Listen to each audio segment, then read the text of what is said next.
ETF index mutual funds నేర్చుకుని stock మార్కెట్లో రాణించాలనుకుంటున్నారా? వెంటనే ఈ నెంబర్కి కాల్ చేయండి. హాయ్ హలో నమస్తే, welcome back to Suman TV. చాలా మందికి జాబ్ డెస్టినేషన్గా ఉన్న అమెరికాలో ఇప్పుడు నిరుద్యోగ సమస్య పెరిగిపోయింది. మరి అక్కడ లే ఆఫ్స్ ఉన్నప్పటికీ కూడా చాలామంది విద్యార్థులు అమెరికానే వెళ్ళి మాస్టర్స్ చేయాలి అని అనుకుంటున్నారు. మరి అలాంటి వాళ్ళకి అక్కడ ఉన్నటువంటి ప్రాబ్లమ్స్ ఏంటి? మరి చాలామంది బ్యాంక్ లోన్స్ తీసుకొని కూడా అక్కడికి వెళ్ళి చదువుకుంటున్నారు. ఇక్కడికంటే అక్కడ బాగా శాలరీస్ ఎక్కువ ఉంటాయి ఐటీ కంపెనీస్లో, అక్కడ బాగా సంపాదించవచ్చు, మంచిగా సెటిల్ అవ్వచ్చు అనుకున్న వాళ్ళకి మరి ఇప్పుడు అక్కడ జరుగుతున్నటువంటి ఈ లే ఆఫ్ సమస్య ఎలా ఉంది, ఇక్కడికి రాలేక అక్కడ ఉండలేక వాళ్ళు పడుతున్నటువంటి సమస్యలపైన మరి దీనిపైన మరింత సమాచారం అందించడానికి ఈరోజు మనతో పాటు ఉన్నారు అసిస్టెంట్ ప్రొఫెసర్ రామకృష్ణ గారు. సార్తో మాట్లాడదాం. నమస్తే సార్. నమస్కారం అమ్మా. సార్, యూఎస్ఏ లే ఆఫ్స్, మరి ఇంత సమస్య ఉందని తెలిసి కూడా మన వాళ్ళు అక్కడికే వెళ్తున్నారు. అంటే అక్కడికి వెళ్తే మంచిగా జాబ్ బాగుంటుంది, శాలరీస్ బాగుంటాయి, ఐటీ కంపెనీస్లో మంచి మంచి శాలరీస్ వస్తాయి, హైఫై శాలరీస్ ఉంటాయి కదా, లైఫ్ సెటిల్ చేసుకోవచ్చు అని కొంతమంది వెళ్తున్నారు. అక్కడికి వెళ్ళిన వాళ్ళు చిక్కుకుపోయి కూడా తలలు పట్టుకున్న పరిస్థితి ఉంది ఈ రోజుని. మరి ఎందుకు అంటారు అమెరికాలో ఎప్పుడు లేనంతగా ఇంత నిరుద్యోగ సమస్య ఎందుకు ఉంది? అంటే ఎందుకు ఉంది అనేది తర్వాత చెప్పుకుంటే ముందు అసలు వెళ్ళే ప్యాటర్న్ ఒకసారి చూసారనుకోండి. కోవిడ్ తర్వాత అందరూ ఏమనుకున్నారంటే అయ్యో రిస్క్ తీసుకోరు, బయటికి వెళ్ళరు అనుకున్నారు. సో ఓన్లీ 2020, 2021లో కొంచెం తగ్గారు number of students who have gone to US. ఇప్పుడు అమెరికా అనేది అతిపెద్ద డెస్టినేషన్ అయిపోయింది మన స్టూడెంట్స్కి. అది మీరు న్యూస్లో చూసారంటే హయ్యెస్ట్ నెంబర్ ఆఫ్ స్టూడెంట్స్, అత్యధిక విద్యార్థులు ఇప్పుడు అమెరికా వెళ్తున్నారు. అండ్ సంవత్సరానికి అది పెరిగిపోతుంది కూడా. అంటే 22, 23, 24 ఈ 3 సంవత్సరాల్లోనూ సంవత్సరానికి ఇంకా పెరుగుతూనే ఉన్నారు. దాదాపు 150,000 మంది విద్యార్థులు వెళ్తున్నారు. కాబట్టి అక్కడ ఏదో ఉంది వెళ్తున్నారు అంటే. ఈ అమెరికన్ డ్రీమ్ అనేది ఇంకా వదలలేదు ఇంత ఇదిగా ఉన్నా. అయితే సంక్షోభం ఎందుకు వస్తుందయ్యా అంటే ఇది మనం ఒక సైకిల్, ప్రతి దేశానికి ఇది సామాన్యమే. అందున ఇప్పుడు ఏంటంటే వాళ్ళకి ప్రెసిడెన్షియల్ ఎలక్షన్స్ జరుగుతున్నాయి ఈ నవంబర్లో. సో ఆ సమయంలో ఏమవుతుందంటే కొంచెం అనిశ్చితత ఉంది. చాలామంది మాకు తెలిసిన వాళ్ళు, బంధువులు, వీళ్ళందరితో మాట్లాడుతున్నా, ఫ్రెండ్స్తో మాట్లాడుతుంటే తెలుస్తుంది ఏంటయ్యా అంటే లే ఆఫ్స్ అనేవి మొహమాటం లేకుండా చాలా ఫాస్ట్గా ఉన్నాయి. వాళ్ళు కూడా ఏంటంటే నెక్స్ట్ ఎవరు రాబోతున్నారు అనే ఒక ఆందోళనలో ఉన్నారు. డెమోక్రాట్స్ వస్తారా, రిపబ్లికన్స్ వస్తారా అనేది పక్కన పెడితే ఎవరు వస్తారనేది తెలియకపోవడం వల్ల చాలా ఇన్వెస్ట్మెంట్స్ కానీ చాలా రకమైన బిజినెసెస్ కానీ కొంచెం ఫ్రీజ్లో ఉంటాయి, స్లో ఉంటుంది. ఈ స్లో డౌన్ ప్లస్ వాళ్ళకి ఆల్రెడీ ఆర్థిక మాంద్యం దెబ్బ ఆల్రెడీ ఉంది, అది గత 2 ఏళ్లుగా అది నడుస్తూనే ఉంది. ఈ రెండు కలిపేసరికి ఏమైందంటే చాలా పెద్ద సమస్యగా మారింది. అందుకని మనం ఇప్పుడు చూస్తున్న ఈ రకమైన ఏమైనా సమస్యలు చూస్తున్నాం అంటే మొట్టమొదటిది బిజినెస్ స్లో డౌన్ అయింది. బిజినెస్ స్లో డౌన్ అవడం వల్ల రిక్రూట్మెంట్స్ తగ్గి ఉన్న వాళ్ళని తీసేయడం జరుగుతుంది. తీసేయడంతో ఎక్స్పీరియన్స్ ఉన్న వాళ్ళని తీసేయడంతో అసలు ఫ్రెషర్స్కి అవకాశాలు లేకుండా పోతున్నాయి. సో మీరు అన్నట్టు అక్కడికి వెళ్ళిన తర్వాత వెంటనే వచ్చేయడం, అది రకరకాల రీజన్స్ అవ్వచ్చు. అయ్యో మనం ఇంత ఖర్చు పెట్టాము, మనం ఎలా అయినా మళ్ళీ సంపాదించాలని రీజన్ అవ్వచ్చు. లేకపోతే వెనక్కి వచ్చి ఏ మొహంతో వెనక్కి వస్తాం అనే ఒక భావన అయ్యి ఉండొచ్చు. ఏ రకమే అక్కడే ఇబ్బంది పడుతున్నారు. మాకు తెలిసిన వాళ్ళే దాదాపు 10-12 మంది ఉన్నారు అందులో. ఏది ఎంఎస్ కంప్లీట్ అయ్యి ఉద్యోగం రాక వెనక్కి రాకుండా ఉన్నవాళ్ళు. ఎందుకంటే దాదాపు 50-60 లక్షల అప్పు ఉన్నాయి అందుకు. సార్, ఇప్పుడు మాస్టర్స్ చేసి డిగ్రీ చేసిన వాళ్ళు మన ఇక్కడి నుంచి ఇండియా నుంచి అక్కడికి వెళ్ళి ఉద్యోగాలు లేక రోడ్లపైన తిరుగుతున్నారు సర్టిఫికెట్స్ పట్టుకొని అని అంటే ఏం చెప్తారు?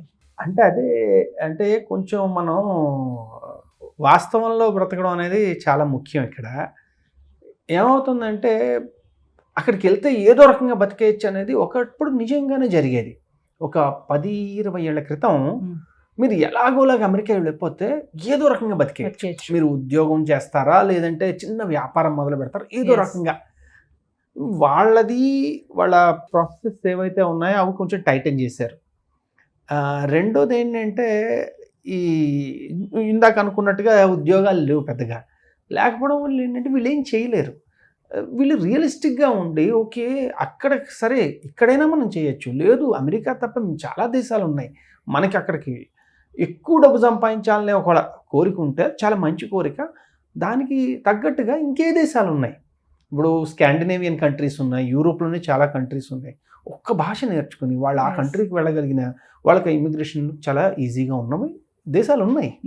అలాగే ఆస్ట్రేలియా వెళ్ళొచ్చు, లేదంటే కెనడా ఇప్పుడు ప్రస్తుత కాలమాన పరిస్థితుల్లో కొంచెం ఇబ్బందుల్లో ఉన్నది. హౌసింగ్ అది చాలా ఎక్స్పెన్సివ్ ఉంది, అందుకని కెనడా ఎవరు ప్రిఫర్ చేయట్లేదు స్టూడెంట్స్. అది కూడా చాలా తగ్గిపోయింది అన్నమాట.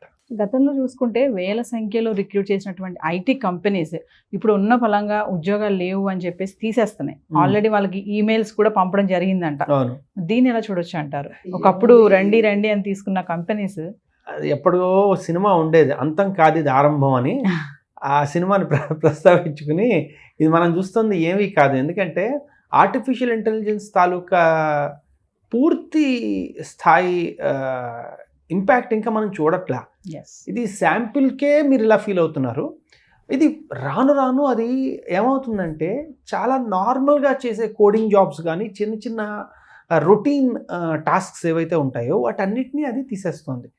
అది ఎలా ఊహించుకోవచ్చు అంటే మనం ఒక 1000 మంది ఉన్న సాఫ్ట్వేర్ కంపెనీ అనుకోండి, అందులో ఒక 400 మందో 500 మందో డెవలపర్లు ఉన్నారనుకుందాం. సో 400-500 మంది డెవలపర్లని మొత్తంగా తీసేయక్కర్లే, కానీ 100 మందిని ఈజీగా మనం తీసేయగలిగినట్టుగా మనకి ఈ కోడ్ ఉంది. సో ఈ సాఫ్ట్వేర్ వీళ్ళు ఆర్టిఫిషియల్ ఇంటెలిజెన్స్ అనేది ఇంప్లిమెంట్ చేయడం మొదలు పెడుతుంటేనే ఇలా ఉంది. ఇప్పుడు రిక్వైర్మెంట్లు ఏమవుతున్నాయంటే హయ్యర్ లెవెల్స్లో చాలా ఎక్కువ ఉంటున్నాయి. చాలా హై లెవెల్ ఆఫ్ స్పెషలైజేషన్ ఉన్న వాళ్ళు బాగానే ఉంటారు, వాళ్ళకి అసలు సమస్య ఉండదు. ఎప్పుడైతే మనం ఇంకా వెళ్ళి ఎంట్రీ లెవెల్లో, ఇప్పుడు మనం ఎవరి గురించి మాట్లాడుకుంటున్నాం, ఇప్పుడే వెళ్ళి అక్కడ ఉందాం అనుకుంటున్నారు, ఇది చేద్దాం అనుకుంటున్నారు. ఆల్రెడీ అక్కడ ఓవర్ సప్లై ఉంది.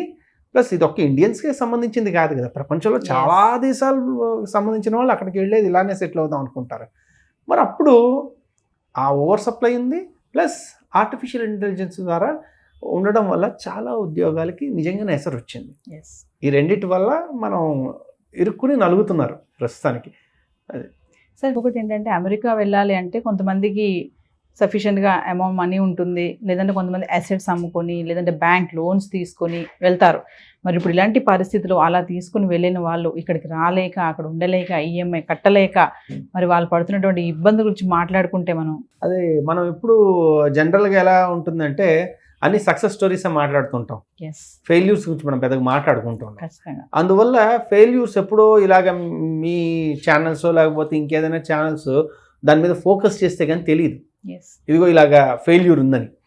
సో ఇలా చెప్పుకుంటే నేను ఇందాక అన్నాను కదా, నెంబర్ ఆఫ్ స్టూడెంట్స్ పెరుగుతున్నారని.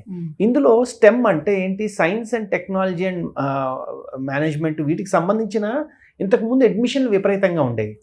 అవి ఇప్పుడు తగ్గుముఖం పట్టి సోషల్ సైన్సెస్ ఇలాంటి వాటికి ఎక్కువగా మొగ్గు చూపుతున్నారు. అంటే ఏమవుతుందంటే ఈ వెళ్ళే వాళ్ళలో ఆర్థికంగా స్థిరంగా ఉన్నవాళ్ళు అక్కడికి వెళ్ళి ఎలానో నేను సైన్స్ చదవలేను, కాకపోతే అమెరికా ఎంఎస్ ఒకటి కావాలి కాబట్టి సరదాకైనా వెళ్తాను చేసి ఇవైతే ఈజీగా ఇచ్చేస్తారు. వాళ్ళకైతే ఎంట్రన్స్ టెస్ట్లు ఉండవు, ఏం ఉండవు. నువ్వు బ్యాక్గ్రౌండ్లో ఎన్ని మార్కులు వచ్చినా సమస్య లేదు, ఎందుకంటే వాళ్ళకి అడ్మిషన్లు కావాలి. వాళ్ళకి అక్కడ అవి చాలా తగ్గుముఖం పట్టాయి, నాన్ స్టెమ్ కోర్సెస్.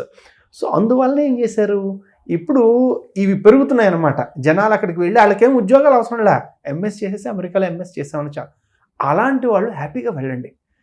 కానీ ఇప్పుడున్న పరిస్థితుల్లో మనల్ని ఉన్నవి అమ్ముకుని కానీ లేదా కొత్త అప్పులు తీసుకుని కానీ అక్కడికి వెళ్ళడం అనేది డెఫినెట్లీ అది ఆత్మహత్య సదృశం. చాలా చాలా క్లిష్టమైన పరిస్థితి ఇప్పుడు. అనవసరం అలాంటి చేసి వారి జీవితాలు, వారి తల్లిదండ్రుల జీవితాలు, అలాగే వారి భవిష్యత్తును కూడా అనవసరంగా ఇబ్బందులు పాలు చేసుకోవడం మంచిది కాదు. చాలా మంది మరి అమెరికా వెళ్ళాలి, అక్కడ లైఫ్ సెటిల్ అవ్వాలి, నేను కష్టమో నష్టమో, ఇందాక మీరు అన్నారు ఫస్ట్ అయితే వెళ్ళిపోవాలి ఇక్కడ నుంచి, అక్కడ పడిపోవాలి వెళ్ళి, అలా అనుకుని చాలా మంది అనుకుంటారు కదా. మరి ఆ డ్రీమ్స్ అన్ని డ్రీమ్స్ లానే ఉండిపోతాయి. అలా ఏం లేదండి. వచ్చిన సమస్య ఏంటంటే ప్రతి వాళ్ళు 20లోనే మొత్తం ప్రపంచం జయించేద్దాం అనుకుంటారు. అది వచ్చిన సమస్య. ప్రపంచం మన జీవితం అనేది 20లతో మొదలైందేమో తప్ప 20లతో ఆగిపోదు. ఇలా ఎడ్యుకేషన్ అవ్వగానే అమెరికా వెళ్ళాల్సిన అవసరం లేదు. అమెరికా ఎప్పుడైనా వెళ్ళొచ్చు. నేను 30లో వెళ్ళా అమెరికా పిహెచ్డికి. కొంతమంది 40లోని 50లోని బిజినెస్లు చేసి వాళ్ళ క్లయింట్లు అక్కడ ఉండడం వల్ల వాళ్ళు వెళ్ళగలిగారు. ఇలాగా వెళ్ళడం అనేది ఒకటి, ఎలా అయినా వెళ్ళొచ్చు. అదేమిటంటే ఇదేదో తప్పించేసుకుని వెళ్ళిపోవాలని ఒక తహతా ఉంది చూడండి, అది సమస్య. వెళ్ళాలనుకుంటారంటే ఎలా అయినా వెళ్తాం, అది రాసి పెట్టుంటే వెళ్తాం, పెద్ద విషయమే కాదు. కానీ దానివల్ల ఏమవుతుందంటే ఎట్టి పరిస్థితుల్లో అయినా వెళ్ళాలి అనుకున్నప్పుడు మనం చేసే పనులు మనకి ఇబ్బందులు తెస్తాయి. Yes. దాని బదులు రాసి పెట్టుందా వస్తుంది, ప్రయత్నించి వద్దనట్లా, కానీ దాని గురించి వెంపర్లాడితే Yes. రకరకాల సమస్యలు కొని తెచ్చుకున్నట్టు ఉంటుంది. సో చాలా మంది సీనియర్ ఎక్స్పీరియన్స్ ఉన్న ఎంప్లాయీస్ని కూడా తీసివేయడం జరుగుతుంది. అలాంటి వాళ్ళు ఏంటంటే ఇప్పుడు గ్యాస్ స్టేషన్స్లో అని ఏమంటారు చిన్న చిన్న స్టోర్స్లో కానీ పెట్రోల్ పంప్లో కానీ వర్క్ చేయడం అనేది జరుగుతుంది, చూస్తున్నాం. ఎందుకంటే వాళ్ళకు ఉన్నటువంటి ఆ సమస్యలు ఫినాన్షియల్ అనుకున్నాం కదా మనము, అవి తీర్చడానికి. మరి ఇక్కడ మన ఇండియాలో చిన్న పని చేయమంటే నామోషిగా ఉండే వాళ్ళు అక్కడికి వెళ్ళి అలాంటి పనులు ఇప్పుడు చేస్తున్నారు ఇలాంటి పరిస్థితుల వల్ల. అంటే ఇక్కడ రెండు విషయాలు చూసుకోవాలి. వాళ్ళ పరిస్థితి నిజంగానే చాలా బాధాకరం. అయితే వాళ్ళ ఆలోచన ధోరణి ఏమవుతుందంటే వాళ్ళు ఆల్రెడీ అక్కడికి వెళ్ళి సెటిల్ అయిపోయారు, ఆల్రెడీ చాలా కమిట్మెంట్స్ ఉన్నాయి, సడన్గా అవి వదిలి ఇక్కడ వెనక్కి వచ్చేయలేరు. రెండోది ఏంటంటే సరే ఇది చిన్న స్లంప్ అనుకుందాం, మళ్ళీ ఒక 6 నెలల్లోనూ 8 నెలల్లోనూ మళ్ళీ అన్నీ సెట్ అయిపోయిన తర్వాత మళ్ళీ వెనక్కి వచ్చి వాళ్ళు సెటిల్ అవుదామని అవ్వలేరు కదా. ఆల్రెడీ గ్రీన్ కార్డులు ఉండి ఉంటాయి, లేదా సిటిజన్షిప్లు ఉండి ఉంటాయి, లేకపోతే చాలా దగ్గరగా ఉండి ఉంటారు గ్రీన్ కార్డుకి. అది నిలుపుకోవడం కోసం వాళ్ళు ఎలాగోలా సర్వైవ్ అవ్వాలి మనకి ఆ సమయంలో. అందుకని వాళ్ళు ఇంకా చేయాల్సి వస్తుంది. కొంతమంది దాన్ని ఏమంటారంటే వెనక్కి వస్తే అమ్మో ఇంక నేను బతకలేనేమో అని ఒక మైండ్ సెట్ ప్రాబ్లం అది. ఎందుకంటే వాళ్ళ కమిట్మెంట్స్ ఏం లేకపోయినా కూడా దే ఫీల్ అమ్మా నేను నా పిల్లలు అస్సలు సెటిల్ అవ్వలేరు, అస్సలు అడ్జస్ట్ అవ్వలేరు, అసలు అందులో ఉండలేము అని చెప్పి ఒక రకంగా మానసికంగా సెట్ అయిపోయారు. ఇంకా వాళ్ళని మనం ఎవరు ఏం చేయలేము. ఎక్కడికి వెళ్ళిన తర్వాత అది అంటారు చూడండి, రోడ్లో తలపెట్టిన తర్వాత రోకటి పోటుకు విరువు తీరకూడదు, పడేది ఏదైతే మరి అనుభవించక తప్పదు అంతే. సార్ రామకృష్ణ గారు, ఓవరాల్గా ఫైనల్గా అంటే చాలా మంది విద్యార్థులు అనుకుంటారు అబ్రాడ్ వెళ్ళి ఎడ్యుకేషన్ చేయాలి, మాస్టర్స్ చేయాలనుకుంటారు కదా, మరి అలాంటి వాళ్ళకి ఇప్పుడు కొత్తగా వెళ్ళాలనుకునే వాళ్ళకి, వెళ్ళిన వాళ్ళకి ఇప్పుడు ఈ చూసినటువంటి నిరుద్యోగ సమస్య, మరి అక్కడ పడుతున్నటువంటి ఇబ్బందులు కోణం కానీ ఇవన్నీ చూసుకుంటే ఏం చెప్తారు ఓవరాల్గా? క్లుప్తంగా చెప్పాలంటేనండి, మొదటిది మీరు ఎందుకు వెళ్దాం అనుకుంటున్నారు అన్నది చాలా క్లియర్గా ఉండాలి. ఒక పర్టికులర్ ఏరియాలో మీకు ఇంట్రెస్ట్ ఉంది, సరే ఆ ఇంట్రెస్ట్ ఉన్న వాళ్ళు ప్రపంచంలో చాలా దేశాల్లో ఉండుండొచ్చు. ఉదాహరణకి నాకు తెలిసిన వాళ్ళలో ఒక అబ్బాయికి ఆటోమేషన్ మీద చాలా ఇంట్రెస్ట్ ఉంది. ఆ కుర్రాడు జపనీస్ నేర్చుకుంటున్నాడు, జపాన్ యూనివర్సిటీస్కి అప్లై చేస్తాడు, జపాన్కి వెళ్తాడు. అక్కడికి వెళ్తున్నాడు అంటే ఒక రకమైన అస్తిత్వం, ఒక రకమైన నాలెడ్జ్ బేస్ ఉంచుకుని వెళ్తున్నాడు, అంతే తప్ప ఎలాగైనా వెళ్ళిపోయాలనే తాత కాదు. అలాగే మీరు వెళ్దాం అనుకున్నారంటే ఎందుకు వెళ్తున్నారు, అది మొట్టమొదట. వెళ్ళినందుకు మీకు దానికి తగ్గ ఇవి ఉన్నాయా, క్వాలిఫికేషన్స్ ఉన్నాయా, దానికి క్యాపబిలిటీస్ ఉన్నాయా, స్కిల్స్ ఉన్నాయా, అవి మనకు సరిపోతాయా? ఎవడు పడితే వాడు అనగానే వెళ్ళిపోవాల్సిన అవసరం లేకుండా మనం అక్కడ స్థిరపడగలమా? ఇది ఆలోచిస్తే అమెరికానే కాదు, ప్రపంచంలో ఎన్నో దేశాలు ఉన్నాయి, ఎన్నో విషయాలు నేర్చుకునే అవకాశం ఉంది. జర్మనీ ఉంది, ఫ్రాన్స్ ఉంది, ఇలా చాలా దేశాలు ఉన్నాయి. కాబట్టి మొట్టమొదటి తెలుసుకోవాల్సింది నేను ఎందుకు వెళ్తున్నాను, నాకు దానికి తగ్గ కెపబిలిటీస్ ఉన్నాయా లేదా, అవి ముందు ఇక్కడ బిల్డ్ చేసుకుంటే ఏ దేశానికి వెళ్ళినా సమస్య లేదు. ఇక్కడ ఒక విషయం అర్థం కాదు సార్, ఇప్పుడు మీరు చెప్పారు కదా చాలా దేశాలు ఉన్నాయని, అయినా సరే అమెరికా వెళ్ళాలి అనేది ముందు ఉంటుంది. ఫస్ట్ అయితే ఆ లిస్ట్లో ఫస్ట్ నేమ్ అదే ఉంటుంది. అది అమెరికా అంటే ఎడ్యుకేషన్ పరంగా చూసుకుంటే వాళ్ళకి 4000 యూనివర్సిటీస్ ఉన్నాయి. సో అక్కడికి వెళ్ళిపోయి అది అయిన తర్వాత వెంటనే ఓపీటీ వెంటనే జాబ్ అనే ఒక చిన్న పైప్ లైన్ ఏదైతే ఉందో అవన్నీ చాలా సులువుగా కనబడుతున్నాయి. మిగిలిన దేశాలన్నిటికీ వెళ్ళడం అంటే నేను ఇందాక చెప్పాను చూడండి, నేను ఇది అని చెప్పి మన ఒక ఎస్టాబ్లిష్ చేసుకుంటే వాడు పిలుస్తాడు. మనకు అంత వద్దు, చాలా సులువైన మార్గం కావాలి ప్రతిదీను. ఆ సులువైన మార్గం వల్ల ఇలాగ మనం పడుతున్నాం. అక్కడ వాళ్ళకి ఇబ్బంది ఉన్నప్పుడు మరి అంతే కదా. ఇప్పుడు మీ ఇంట్లో మామూలుగా అయితే అందరూ గెస్టులు పిలుస్తారు, రెంట్ ఏం చేస్తారు, అన్నీ సర్వ్ చేస్తున్నారు. ఉదాహరణకి మీ ఇంట్లోనే ఒంట్లో బాగాలేదు, మీరు చేయలేకపోతున్నారు, అప్పుడు గెస్టులు పిలుస్తారా? ఇప్పుడు అమెరికా పరిస్థితి అంతే, వాళ్ళ ఆర్థిక స్థితి బాగాలేదు కాబట్టి వాళ్ళు ఎవరిని ఎంటర్టైన్ చేయలేరు. మనం అర్థం చేసుకుని దాన్ని బట్టి ఇంకో దేశానికి వెళ్ళాలి. Thank you sir. సరేనమ్మా.